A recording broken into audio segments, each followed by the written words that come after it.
अगर आपने unethical practices की तो एक दिन बिगड़ सकती है। अनएथिकल प्रैक्टिस करके आपने किसी की बैलेंस शीट तो सुधार दी, लेकिन आपके जीवन की बैलेंस शीट बिगड़ जाएगी, because you have cheated with your conscience. Cheated with the exchequer वो तो बात की बात है। You have cheated your own conscience because with your own hands and own mind you have done something wrong. An unethical practice will land you nowhere. आपकी balance sheet बिगड़ जाएगी। Remember, no pillow is as soft as a clear conscience. आप रात को सोते वक्त सबसे अच्छा पिलो कौन सा है आपके लिए?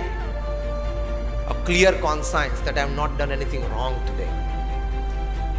And if you do something wrong, you are into the animal phylum, not the human phylum. And unethical practices की तो आपकी balance sheet of life जरूर बिगड़ सकती है। Even if the name of your company is Satyam and you go for asatya practices, you can be in jail for 7 years. A man of 8,000 crores. Let's step up.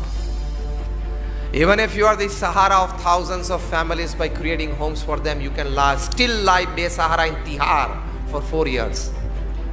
Hayana, a man of 20,000 crores. Even if you are the king of the skies, you have to leave India without an Indian passport, on a diplomatic passport.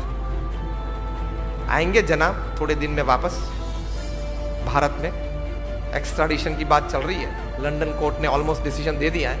And when he will come here and open his mouth, what many people can be in trouble. Yes और no? So even if you are Raju और राजा और king और anybody, unethical practices can land you in jail. Unethical practices can ruin your career and your life.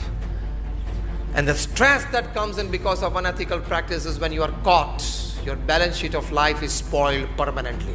You will lose your career, you will lose your practice, you will lose your life, you will lose your family. So थोड़ा profit मिले उससे आनंद में रहना, लेकिन ethical practices कभी छोड़ना मत। That is your lifeline. Even if you are, after becoming an electrical engineer, for example, in your 30 years of practice with the Maharashtra Electricity Board, you don't have the right to put your finger inside the plug. आप plug के सामने बैठ के अपनी उंगली दिखाओगे कि I am the chairman of the Maharashtra Electricity Board, 35 years of distribution of electricity under my belt, and I am the absolute power authority. This is my finger. ये कह के भी आप प्लग में अंदर उंगली डालोगे,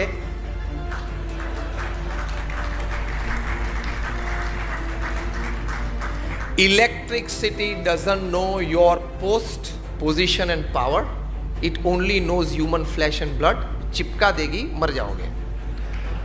उसी तरह एथिकल अनएथिकल जो प्रैक्टिसेस हैं, वो आपकी पोस्ट, पोजीशन, पावर को नहीं पहचानती। I am a chartered accountant practising in Mumbai since 40 years. Whoever you are. Unethical practices is like electricity. It doesn't know your post, position and power. चिपका देगी, मर जाओगे। Am I right or wrong? I'm asking the elders. Absolutely right. They have years of experience sitting in the front and leading from the front. And you all have experiences of this kind. आपने बातें सुनी भी होगी, ये कोई नई बात नहीं है। तो हमेशा एथिकल प्रैक्टिसेस के लिए जाना, तो बैलेंस शीट ऑफ लाइफ अच्छी मेंटेन रहेगी, वहां बिगड़ जाएगी।